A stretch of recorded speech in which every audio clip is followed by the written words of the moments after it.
Muitas pessoas passam anos tentando consertar a própria vida. Buscam respostas em métodos, soluções rápidas e força de vontade. Nos evangelhos, uma mulher viveu assim por 12 anos. Procurou médicos, gastou tudo o que tinha, mas em vez de melhorar, piorou. Até que ela ouviu falar de Jesus. Em meio à multidão, ela se aproximou e tocou em suas vestes. E naquele instante algo aconteceu. De Jesus saiu poder. O Espírito Santo trouxe cura, ordem e paz. Porque quando tocamos Cristo pela fé, o Espírito transforma o nosso interior. Vamos viver juntos 40 dias com o Espírito Santo. Prepare o seu coração. O Espírito Santo ainda transforma o comum em extraordinário.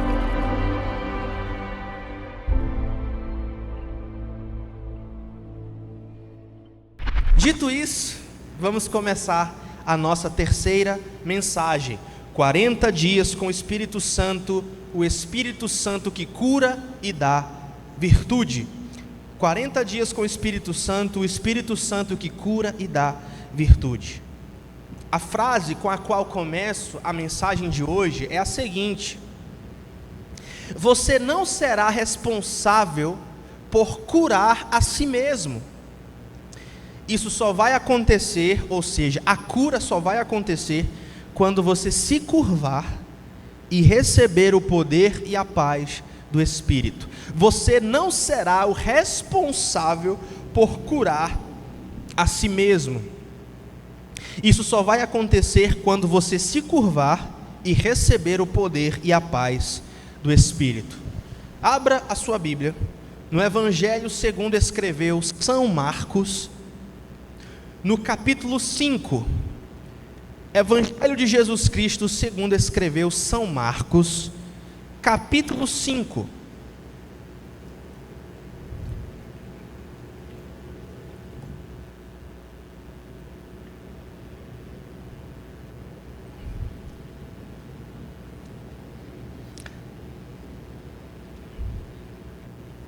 Nós iremos ler uma unidade literária de 10 versículos, do versículo 25 até o 34. Diz assim a palavra do Senhor: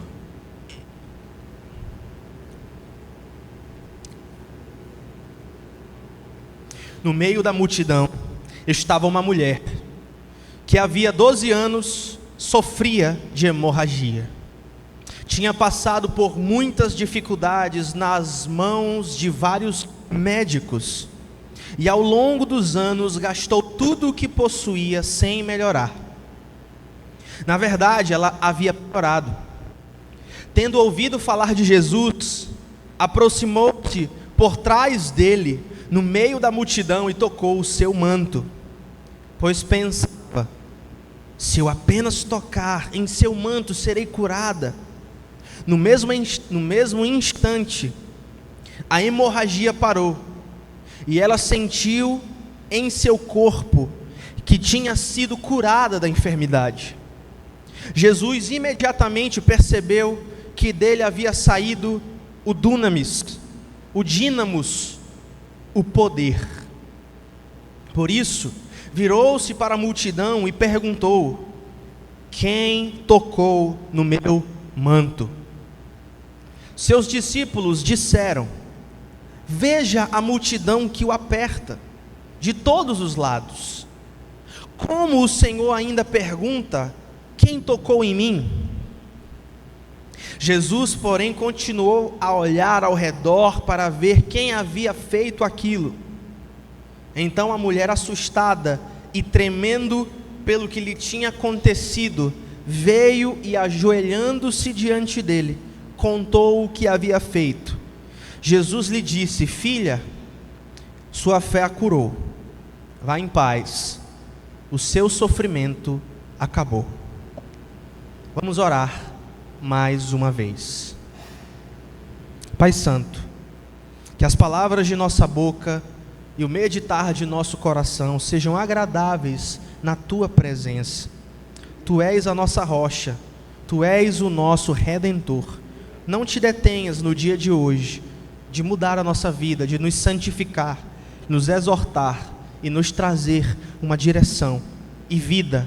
Traz vida, faz de novo, em nome de Jesus. Amém, amém e amém. Queridos, nós começamos então a falar sobre a história da mulher cujo fluxo de sangue a havia debilitado ao ponto de quase ela não poder mais viver uma vida normal. De fato, a vida dela era uma vida que não estava mais normal.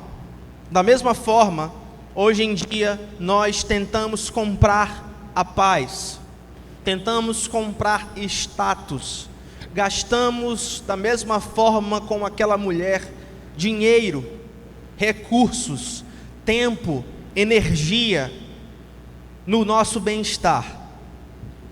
Mas, quantas pessoas, inclusive conseguindo galgar uma vida melhor financeiramente, não melhoram no seu próprio espírito? Nós temos uma classe média endividada e ansiosa. Ao mesmo tempo, nós temos uma classe alta depravada. Veja, por exemplo, o exemplo do Banco Master. O exemplo do Banco Master nada mais é do que bilionários que desviavam verbas para poder viver uma vida licenciosa de pecado. Logo, essas pessoas, e muitas vezes eu e você, investimos para comprar, adquirir a paz, mas as coisas não melhoram. Empresas investem bilhões em bem-estar, mas as coisas não melhoram. Nós compramos métodos e cursos e estamos na busca da próxima receita mágica que vai mudar a vida, ou do próximo guru, ou do próximo coach, que irá dar uma direção que nunca antes foi descoberta, e aí sim as coisas vão mudar. Essas mudanças e esses investimentos não resultam em paz interna. Gastamos fortunas com médicos terrenos.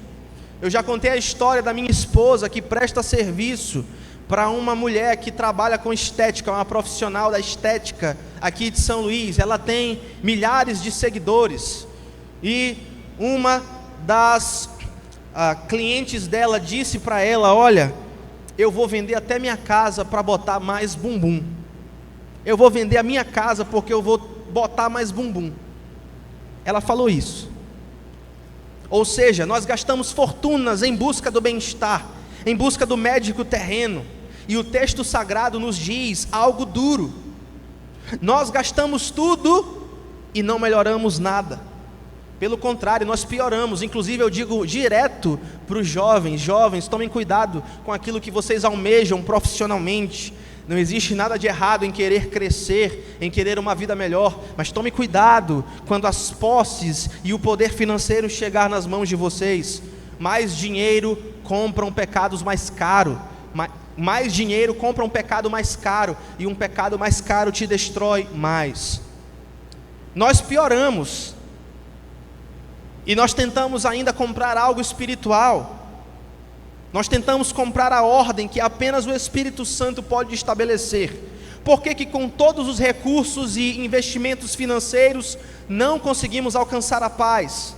Ora, porque a paz só pode ser garantida para nós na pessoa do Espírito Santo que nos consola. Outro exemplo histórico que eu gostaria de compartilhar com vocês: George Washington, o primeiro presidente americano, pai fundador da nação americana. Ele teve um problema que o matou, um problema de saúde. E esse problema de saúde, na época, a medicina tratava através da sangria. Os médicos tiravam o sangue dele várias vezes. Eles queriam tratar uma infecção, só que a infecção foi piorando cada vez mais, e isso o matou. Nós fazemos a mesma coisa.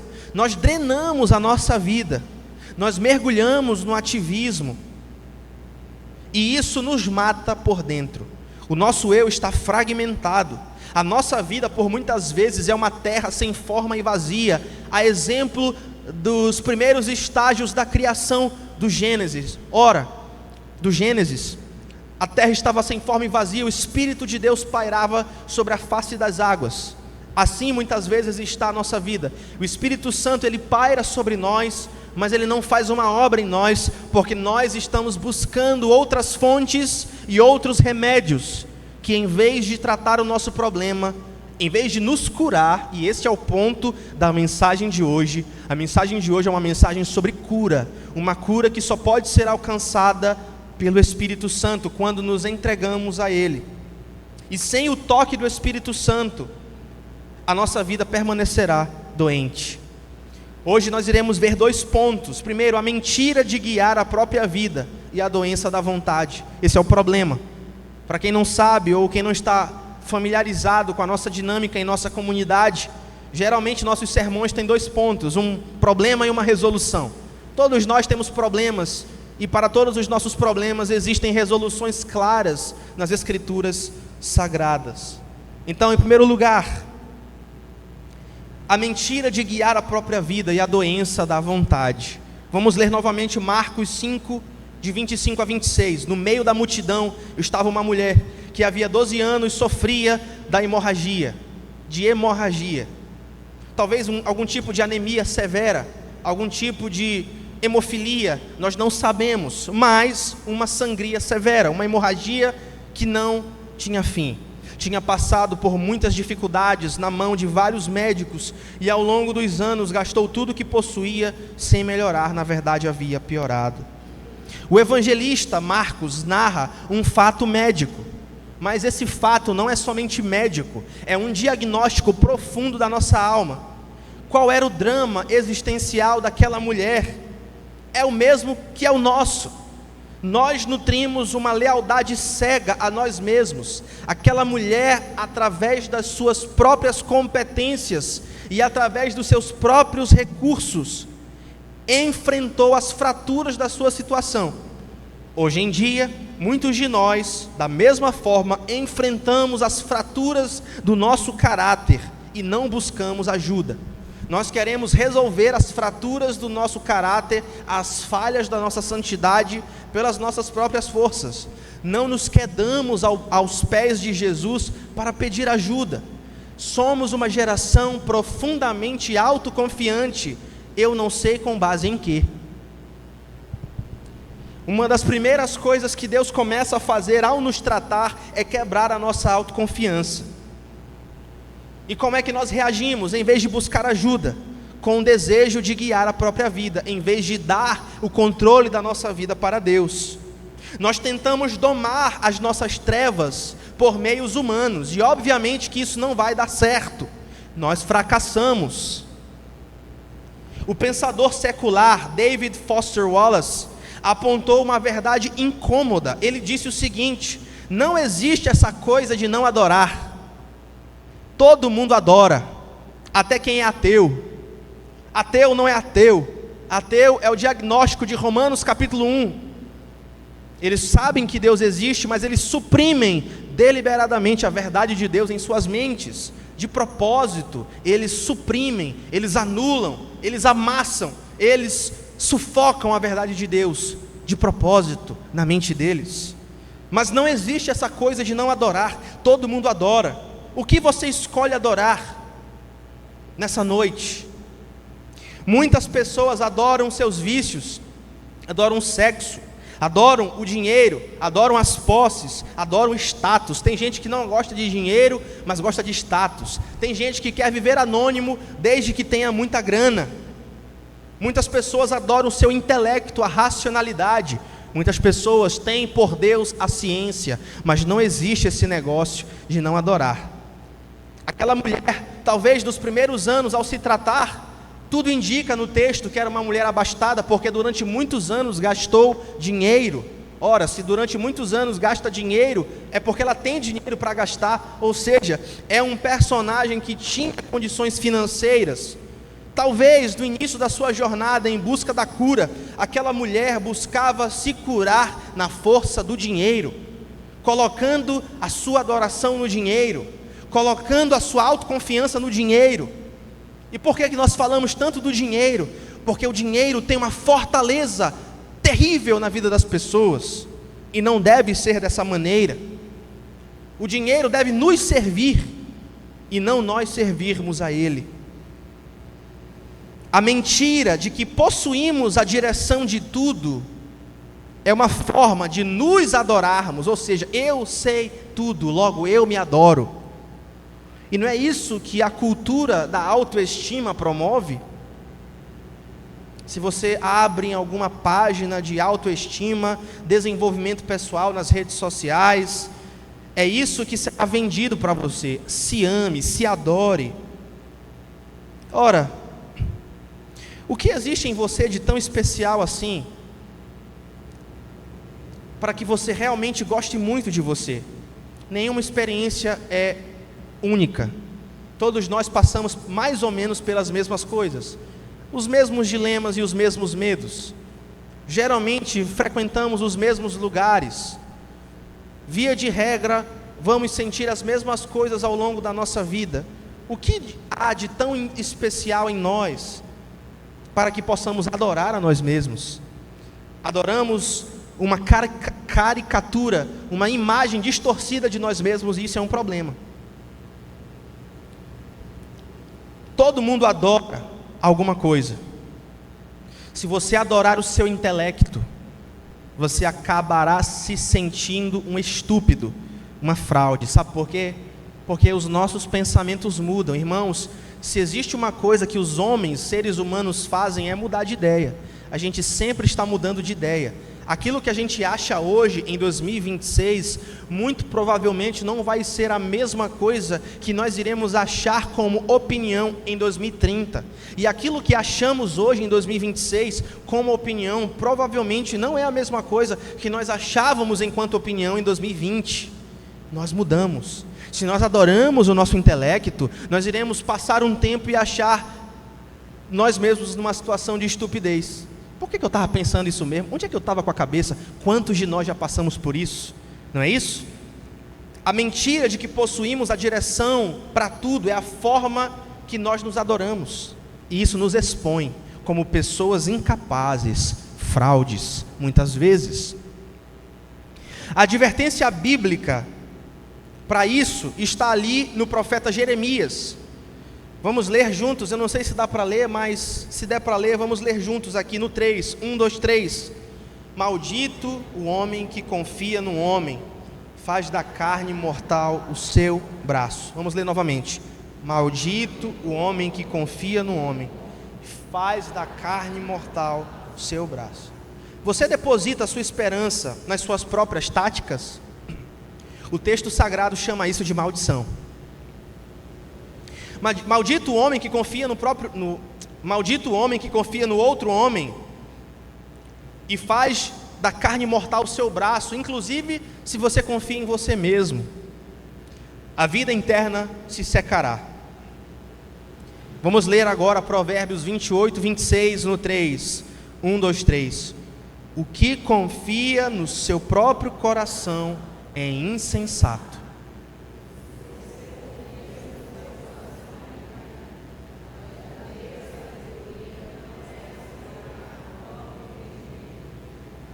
Leia, sabedoria é prostrar-se. Ok. O versículo era só a primeira parte, a segunda parte é a aplicação, mas está tudo bem, não tem problema, tá bom? Então, queridos irmãos, em primeiro lugar, pare de tratar falhas de caráter como problemas de método. Não tente vencer vícios com a sua própria vontade. Não tente subjugar, vencer, superar tentações e escravidões das mais diversas na força do seu próprio braço. Lembre-se, foi isso que aquela mulher fez. No caso dela era um problema físico, mas ela tentou com o seu dinheiro, aquilo no qual ela colocava sua confiança. Inclusive tem uma fala da cantata que é muito legal, que ela diz assim: não importa o quanto dinheiro você tenha, você não pode adicionar nem um segundo a mais na sua vida. Além disso, não sofra no anonimato, preste atenção aqui, não mascare as suas feridas. O isolamento é o terreno perfeito para as doenças da alma. Estive em aconselhamento pastoral terça-feira agora. Não, terça-feira não. Quinta-feira. E eu conversando e eu percebendo que muitos dos problemas que são relatados são problemas de solidão. São problemas de não ter uma rede de apoio, são problemas de não ter uma amizade, são problemas de não terem uma confiança. Eu sei que não é fácil confiar nas pessoas, mas se você mascarar as suas feridas, você vai criar um terreno perfeito para as doenças da alma. Aquela mulher vivia só. Aquela mulher tentou só resolver os seus problemas, sozinha. Ela tentou resolver os seus problemas e acabou agravando a sua própria situação. Então não sofra no anonimato, não mascare as suas feridas. Além disso, exponha-se a uma comunidade de fé. A igreja, venha à igreja, se envolva na igreja. Abra sua vida para pessoas que têm muito menos probabilidade, especialmente numa comunidade saudável, de te ferir, de te trair. Ao longo de 5 anos de igreja, que é o tempo em que a nossa igreja, pela graça de Deus, está caminhando, nós nunca tivemos um problema sério de relacionamentos na nossa igreja, uma igreja saudável. Glória a Deus por isso, não é mérito nosso, não é isso? Mas a gente vive a nossa vida, está tudo certo. E olha que a gente convive muito, né, no GC, nos cultos, nas programações, nos eventos, conferências. Mas a nossa vida é uma vida em que, é uma comunidade, melhor dizendo, em que as pessoas buscam, na medida do possível, amar, compreender, somar, ajudar uns aos outros. Dê permissão a pessoas fiéis para te ajudarem naquilo que você está precisando. Esse é o primeiro ponto. É o nosso problema. A mentira de guiar a própria vida e a doença da vontade. A doença da nossa vontade precisa de cura. Em busca de tanto bem-estar, nós acabamos nos adoecendo. Gastando tanto, as coisas não melhoram, não é isso? Gastando tanto, as coisas não melhoram. Investindo tanto, não adicionamos paz à nossa vida. Esse é o nosso problema. Mas agora vem a solução, é o ponto 2. O toque da fé, o confronto da graça e o estabelecimento da paz. Jesus faz isso. Jesus nos confronta, Jesus nos dá um toque de fé, o toque do Espírito, e quando Ele nos toca, o Espírito nos toca. Quando nos encontramos com Jesus, o Espírito Santo habita em nós, é isso que Ele faz. Segundo, Ele nos confronta com a sua graça, e em terceiro lugar, Ele nos dá a sua paz. Vamos ler agora do 27 ao 30. Tendo ouvido falar de Jesus, aquela mulher aproximou-se por trás dele, no meio da multidão, e tocou em seu manto, pois pensava: se eu apenas tocar em seu manto, serei curada. No mesmo instante, o texto grego fala de 1 milésimo de segundo. Foi rápido, a cura foi instantânea, foi um milagre poderoso, um milagre definitivo, um milagre absolutamente extraordinário. No mesmo instante, a hemorragia parou, e ela sentiu em seu corpo que tinha sido curada da enfermidade. Jesus imediatamente percebeu que dele havia saído o poder, por isso virou para a multidão e perguntou: até aí? A mulher consumiu as suas táticas humanas, e ela fracassou. Ela se aproxima então da sua única e última solução, a sua última tentativa. Além de todo o drama de saúde que aquela mulher passava, havia também um problema cerimonial com a doença que ela tinha. A lei de Levítico, a lei de Moisés em Levítico, a lei mosaica, a lei de Deus, era uma lei severa. O fluxo de sangue, aquele sangramento que ela possuía, tornava impura cerimonialmente. Logo, por causa daquela enfermidade, aquela mulher não poderia participar da adoração, que era o ponto de vida, era parte da vida central dos judeus. Ou seja, por causa daquela enfermidade, aquela mulher era uma mulher excluída socialmente. Ela não era somente doente, ela era excluída socialmente, porque a lei de Levítico, a lei mosaica, dizia que o fluxo de sangue tornava uma pessoa impura. E aquela impureza, ela era uma pureza transmissível, ou seja, quando ela chegava nos lugares, ela tinha que gritar, imundo, sabe por quê? Porque se alguém tocasse nela, ela sendo uma mulher com fluxo de sangue, as pessoas que a tocassem se tornariam impuras. Mas não era um momento para pensar em estratégias bonitinhas, era um momento do tudo ou nada, porque ela já tinha gastado todo o seu dinheiro e a sua enfermidade não tinha melhorado. Então ela não tinha mais como gastar tanto tempo pensando em estratégias, era o tudo ou nada. Então aquela mulher diz, se eu apenas tocar no seu manto. Ela sabia que o toque dela sujava os outros. Eu vou repetir, aquela mulher sabia que o toque dela sujava os outros. Ela sabia que ela era uma mulher excluída. Mas ela sabia também que o nosso Jesus caminha em outra dimensão. Com Jesus, meus irmãos, a regra muda, louvado seja o nome do Senhor. Com Jesus, a santidade dele não é contaminada, louvado seja o seu santo nome. Pelo contrário, é a santidade dele que é contagiosa. E esse é o propósito da vida cristã.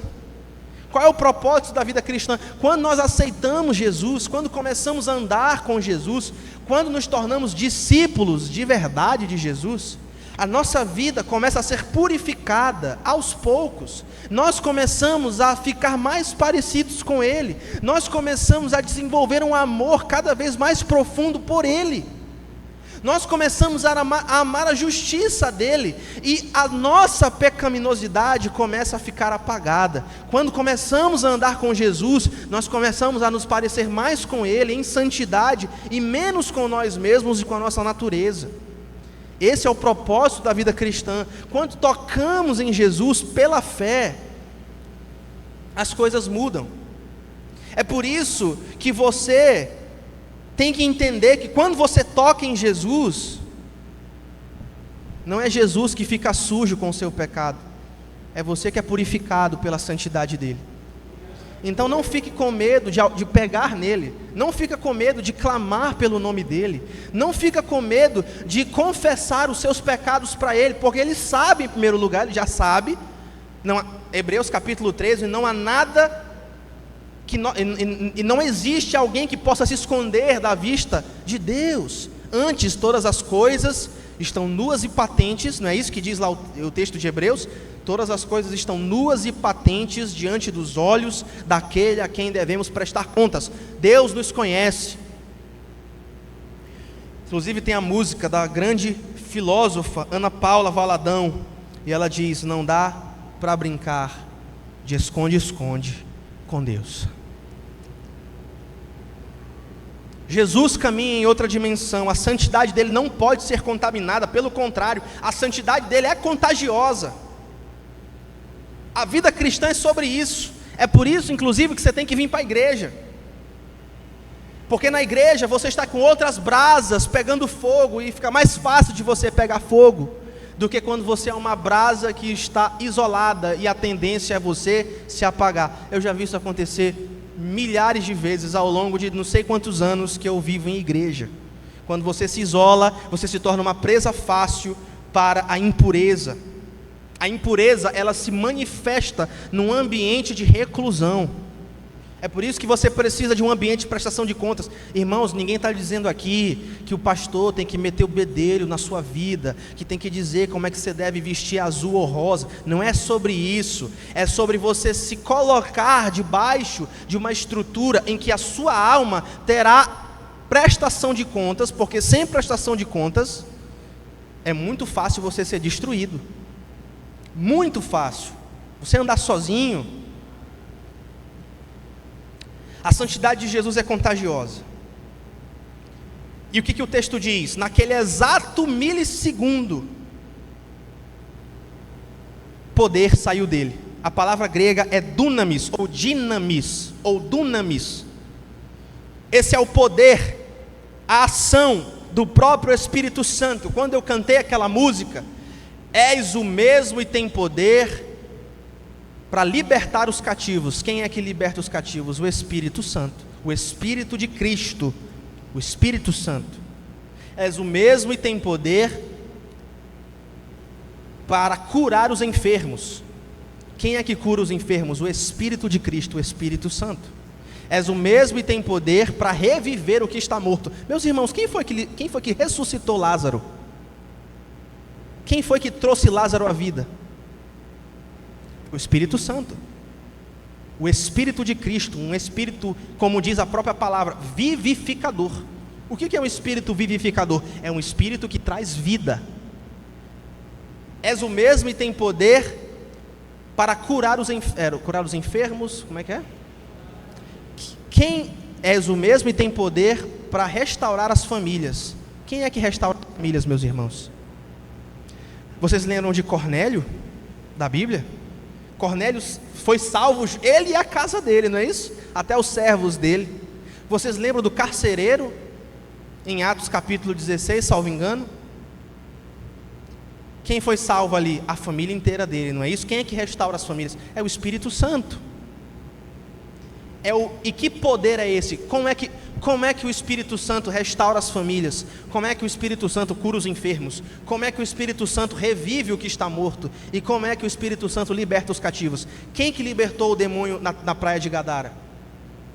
Quem que libertou os demônios da filha de Jairo? O Espírito Santo. Que poder é esse? Dunamis. É o poder explosivo de Deus. E nós precisamos buscar ativamente esse poder. Esse poder é a ação do próprio Espírito Santo. E quando nós o tocamos pela fé, meus irmãos, todas as vezes que você se ajoelha no seu quarto, todas as vezes que você clama por misericórdia, quantas vezes eu já clamei por misericórdia, para mim e para os outros. Todas as vezes que você faz isso, você está pegando nele pela fé, você está pegando na orla do manto dele pela fé. E deixa eu te dizer uma coisa, é só de um toque que ele precisa.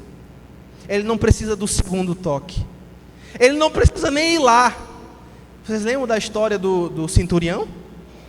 Ah, Jesus, eu sei que tu é muito ocupado, não sei o quê. Manda uma palavra, Jesus. Aleluia. Quantos precisam de uma palavra de Deus nessa noite? Quantos precisam de uma palavra de Deus para a família? Jesus nem precisa ir lá, ele só manda uma palavra. Quando nós o tocamos pela fé, esse poder age em nós. E nós cantamos isso nessa canção: seu poder vive dentro em nós e nos dá a vitória.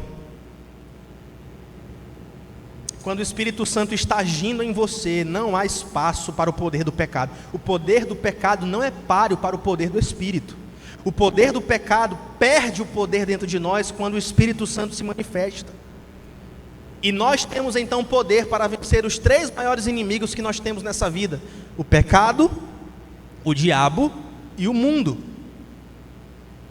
O pecado dentro em nós, dentro de nós, que habita em nós, o pecado residual, o pecado que vai nos acompanhar até o dia em que cruzarmos o rio e nos encontrarmos com o Senhor. Mas até lá, esse poder do pecado pode ser subjugado pelo quê? Pelo poder do Espírito. Romanos capítulo 8, se vocês fizerem o que a carne manda, vocês vão morrer, mas se pelo Espírito mortificardes os feitos do corpo, certamente viverão.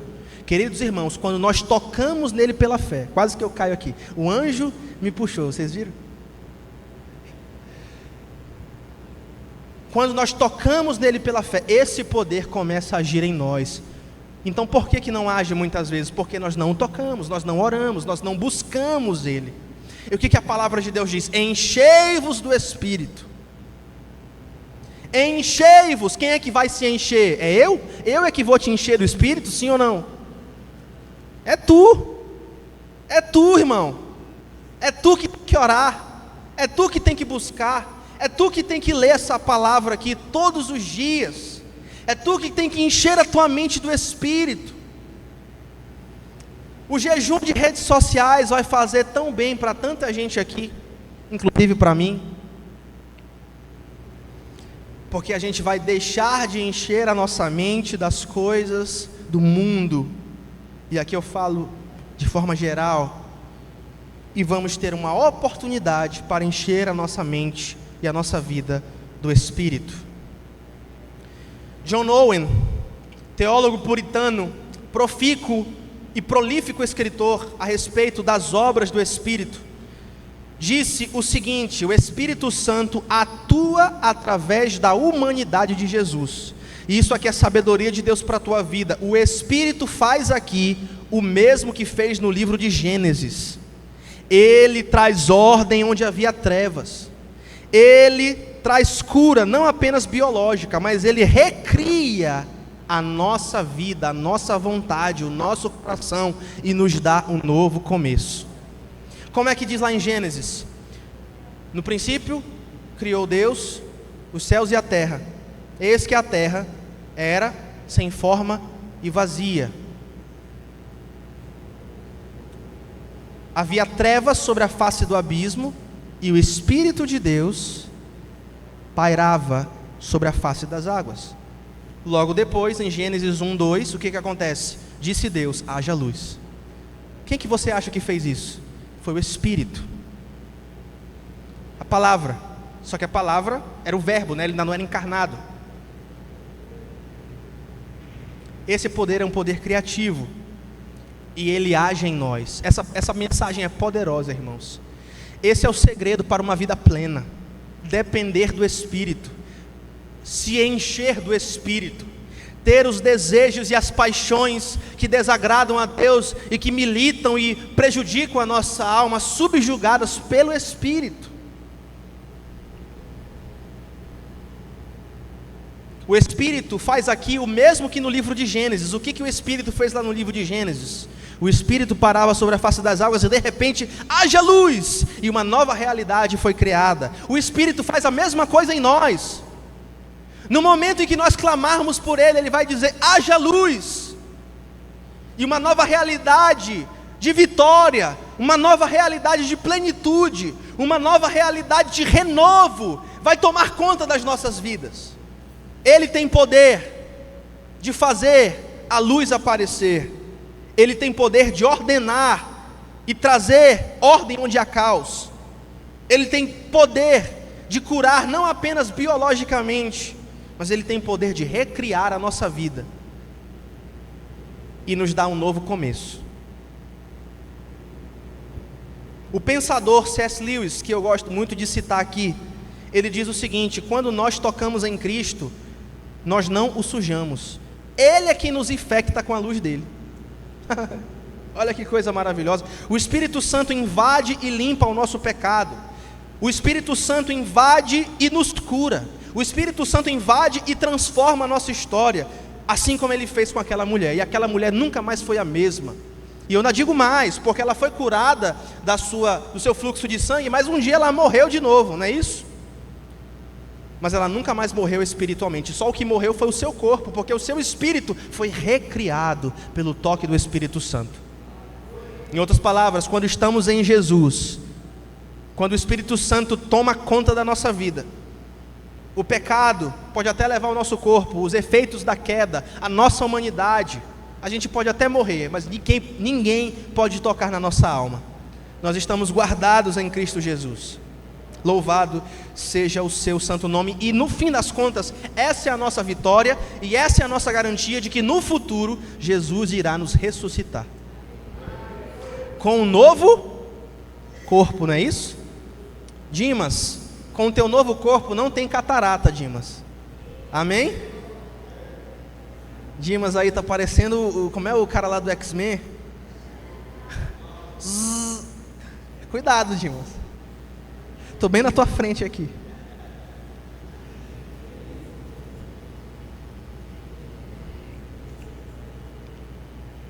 Essa é a nossa herança.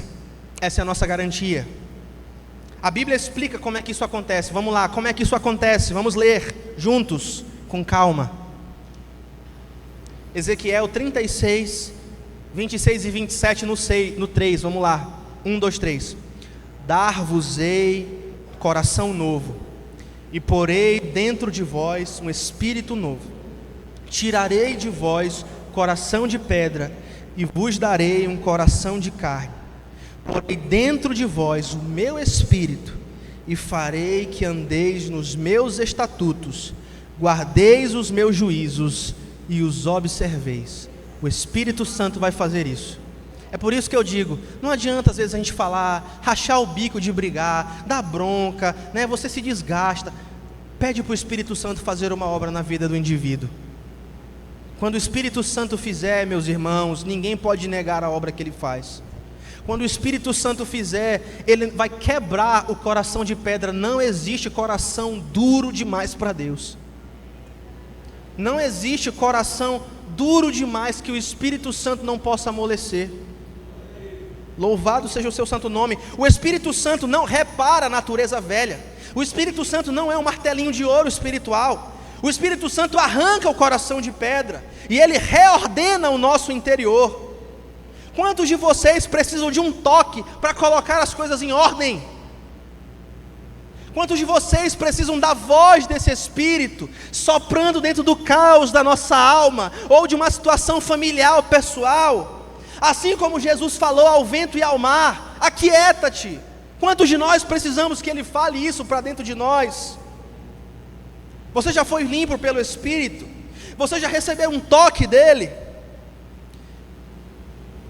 E aqui eu termino o texto, e a gente já está indo para o final. O Jesus então diz: quem tocou no meu manto? E os seus discípulos disseram: ora, a multidão te aperta. Esses discípulos eram todos desaforados, né? Falavam umas coisas, né, desaforadas para Jesus. Ora, olha o tanto de gente que tem aqui, uma raça de gente. Jesus, porém, continuou a olhar ao redor para ver quem havia feito aquilo. Então a mulher, assustada e tremendo pelo que lhe tinha acontecido, veio e, ajoelhando-se diante dele, contou o que havia feito. Olha o que ela faz, ela se ajoelha e confessa. Ela se ajoelha e diz para Jesus qual é o problema dela. E Jesus, em vez de recriminá-la, lembra disso, Jesus era judeu. Vocês sabem disso, né? Jesus era judeu, o maior dos judeus. Ele sabia toda a lei, ele sabia exatamente do que se tratava. Ele sabia que aquela mulher tocando nele, ele se tornaria impuro. Eu acabei de explicar isso para vocês, vocês lembram disso? Se a mulher o tocasse por causa do fluxo de sangue dela, quem ela tocasse se tornava impuro. Mas isso não funcionou para Jesus, e Jesus sabia disso. Jesus, em vez de brigar com ela porque ela tocou nele, ele disse assim para ela: filha, o status dela, irmãos, não é uma mulher excluída. Quando o Espírito Santo nos toca, nós não somos mais excluídos da presença de Deus, nós somos bem-vindos na presença de Deus. Nós somos filhos, filhas. Louvado seja o nome do Senhor. O status dela mudou. Ela não é uma mulher doente, ela é uma filha. Toda vez que os filhos de vocês estão doentes, vocês sabem que eles estão. Às vezes os filhos de vocês têm até uma condição de saúde grave, mas nenhum de vocês pais chama os filhos de vocês de doente, né? Chama de filho, não é isso? Vocês sabem os problemas e os defeitos que os filhos de vocês têm, até os pecados, às vezes alguns pecados graves, mas vocês nunca chamam ele de pecador, pecador. Vocês chamam meu filho, minha filha. Não é isso? Sabe por que a gente faz isso? Porque Jesus fez isso conosco. E ele diz assim: filha, a sua fé a curou. Não somente curou fisicamente, mas especialmente espiritualmente, principalmente espiritualmente. Vá em paz, o seu sofrimento acabou. Jesus para tudo. Ele recusa fazer uma cura anônima. Ele chama a mulher pelo nome espiritual dela com afeto. Ele a chama de filha e decreta a paz. Mas antes ela teve que se ajoelhar e confessar a ele: eu que te toquei, aqui está o meu problema. Eu sou uma mulher impura, eu sou uma mulher cheia de fluxo de sangue. O Senhor me aceita? Eu estou aqui, por favor me ajuda. Eu não tenho mais máscaras, eu não tenho mais mentiras. Isso sou eu, com todos os erros e defeitos que eu tenho. O Senhor me aceita? E ele diz: filha, vá em paz. Não vá mais com o estigma da sociedade, vá em paz. Não vá mais com o estigma da doença, vá em paz. É isso que Jesus faz conosco. Queridos, pare de fugir de Deus quando você erra. Se ajoelhe e diga o seu problema. Ocultar as fraquezas e manter os pecados em silêncio é o quê? É resistir à cura do Espírito Santo. Resistir. Viver em silêncio. Manter escondido. Joga limpo, confessa. Proste-se diante dele. Em segundo lugar, a mulher tremeu, mas se ajoelhou e contou a verdade. A cura do Espírito Santo acontece, sabe quando? Exatamente no espaço onde o seu disfarce termina. No momento em que acaba o disfarce, no momento em que você não começa mais com migué, no momento em que você não fala mais, né? Pastor, você não sabe pelo que eu já passei. Pecado não se explica, irmãos. Pecado não se explica, pecado se paga. E Cristo pagou por nós. Cristo não justificou os nossos pecados. Ele pagou pelos nossos pecados. Pecado não se explica.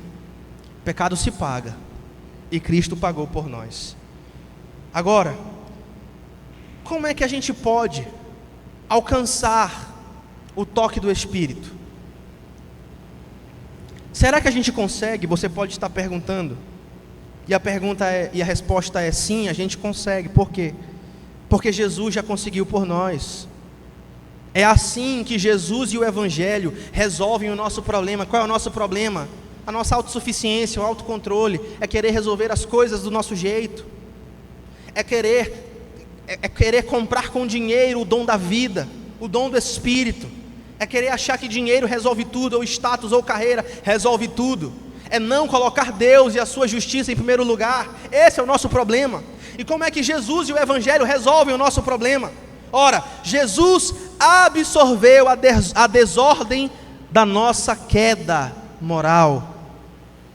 E ele foi tratado como o maior dos impuros. Jesus foi crucificado como blasfemo, impuro, imundo. E não somente por causa da sua sentença diante do sinédrio judaico, mas porque foi pendurado no madeiro, foi pendurado numa cruz.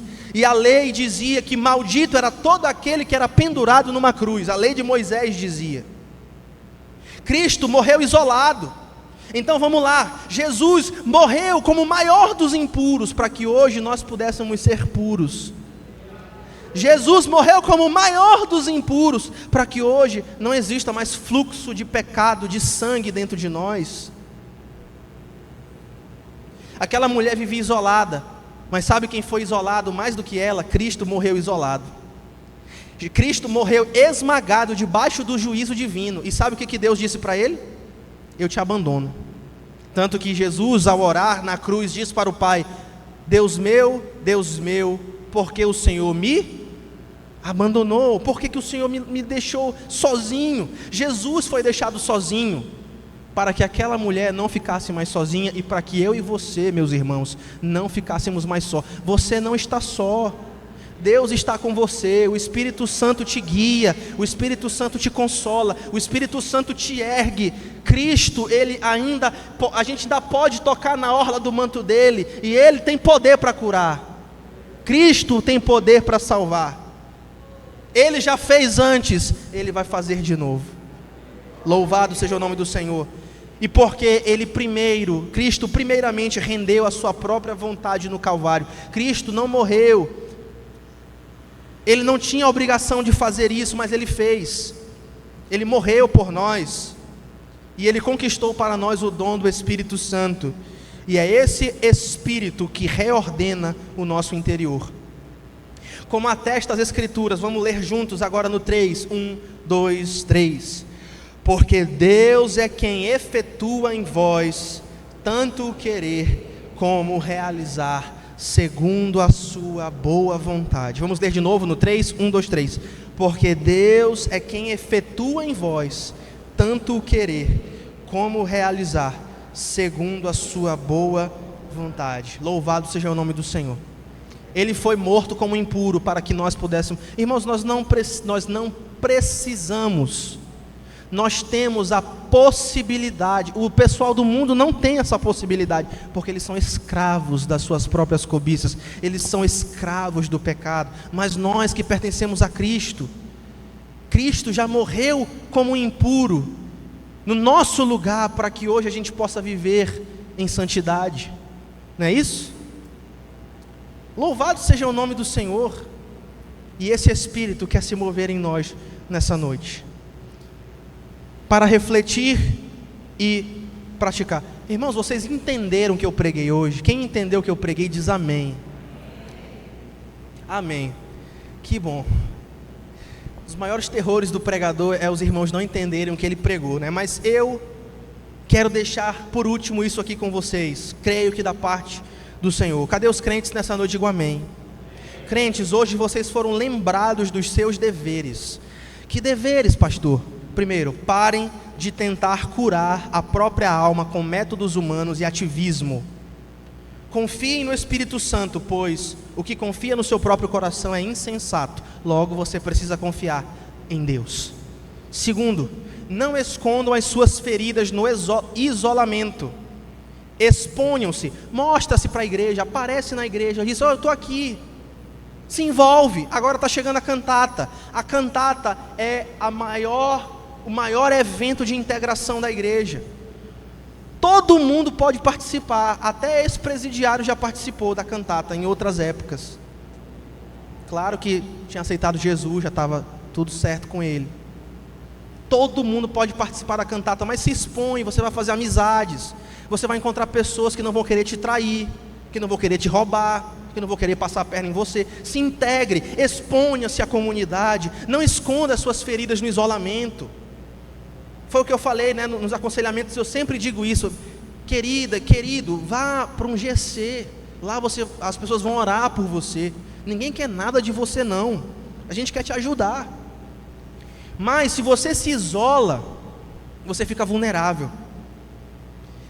Não esconda as suas feridas no isolamento, exponha-se à comunidade da fé. Quando você está perto dos irmãos que estão perto de Cristo, preste atenção nisso aqui, quando você está perto de um irmão que está perto de Cristo, você está perto de Cristo também. Não é assim que é? Quando você está perto de alguém que é amigo de Jesus, você está perto de ser amigo de Jesus também. Agora, o contrário é verdadeiro. Quando os seus amigos é só gente que fala besteira, é só gente que fala porcaria, é só gente que vê pornografia, é só gente que fala de adultério, que o tempo todo quer trair, que o tempo todo... Você está perto dessas coisas. Não se isole. Quando tocamos pela fé, e lembre-se, nós somos o corpo de Cristo, né? Então nós tocamos o corpo, um ajudando o outro, um botando a mão no ombro do outro, um caminhando com o outro. Quando tocamos pela fé, é a santidade dele que limpa a nossa sujeira, e não o contrário. Quantos de vocês já se sentiram melhor só por estar num culto como esse? Não é isso? E às vezes você tem que fazer você tem que ir para algum evento, algum evento social, e você tem que estar no meio de um monte de ímpio, e aí você se sente mal, você já quer ir embora, né, para casa. Não é assim que é? Se não for assim, então tem alguma coisa errada, não é isso? Você está no meio da bagaceira, tu acha bom? Ah, Flamengo. As mulheres, cadê as mulheres? Você gosta de ficar no meio de gente assim? Você se sente bem? O seu espírito testifica com isso? Bagaceira.